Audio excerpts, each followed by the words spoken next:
Tirunelveli bell மைதானத்தில் நடைபெறும் தேர்தல் பிரச்சார கூட்டத்தில் காங்கிரஸ் எம்பி ராகுல் காந்தி பங்கேற்க உள்ள நிலையில் அங்கு போலீஸ் பாதுகாப்பு பலப்படுத்தப்பட்டுள்ளது. இதுகுறித்த கூடுதல் தகவல்களை செய்தியாளர் நாகராஜ் வழங்க கேட்கலாம். வணக்கம் நாகராஜ், இதுகுறித்த கூடுதல் விவரங்களை சொல்லலாம். திருநெல்வேலி நாடாளுமன்ற தொகுதியில் காங்கிரஸ் கட்சி சார்பில் போட்டியிடக்கூடிய வேட்பாளர் ராபர்ட் புரூஸை ஆதரித்தும், அதேபோல சிவகங்கை முதல் கன்னியாகுமரி வரை போட்டியிடக்கூடிய இந்தியா கூட்டணி சார்பில் போட்டியிடக்கூடிய கூட்டணி கட்சி வேட்பாளர்களை ஆதரித்தும் நாளை ராகுல் காந்தி திருநெல்வேலியில் நடைபெறக்கூடிய பொதுக்கூட்டத்தில் பங்கேற்க இருக்கிறார். இம்மாலை 4 மணிக்கு நடைபெறக்கூடிய இந்த பொதுக்கூட்டத்திற்காக பிரம்மாண்டமாக மேடைகள் ஏற்பாடு செய்யப்பட்டிருக்கிறது.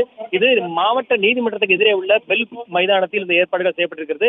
அதற்கேற்ப அவர் ஹெலிகாப்டர் இறங்கு தளம் அருகில் 500 மீட்டர் தொலைவில் இருக்கிறது. அந்த ஹெலிகாப்டர் இறங்கு தளத்தில் இருந்து அவர் அந்த பொதுக்கூட்ட மேடை செல்லும் வரை ரோட் ஷோ போன்று ஒரு ஏற்பாடுகள் இருபுறமும் வேலிகள் அமைக்கப்பட்டு பார்வையாளர்கள் நின்று அவர்களை பார்க்கும் அளவிற்கு ஏற்பாடு செய்யப்பட்டிருக்கிறது.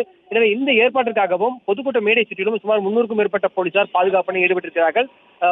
வாகன சோதனை ஒவ்வொரு பகுதியிலும் மாநகரம் முழுவதும் நடத்தப்பட்டு வருகிறது.